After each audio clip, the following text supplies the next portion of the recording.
Hi everybody, I hope you are doing well.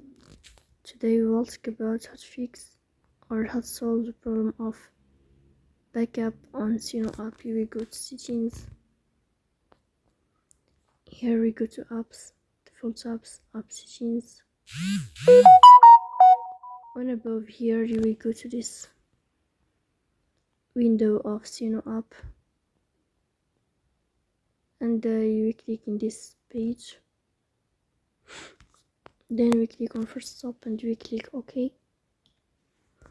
Here we'll enter to storage. Then we click on clear cache. In the end you will turn off your phone and you will wait a moment to restart your phone again to fix that problem. So that's all. Don't forget to support us by like and subscribe. See you next time and thank you for your watching.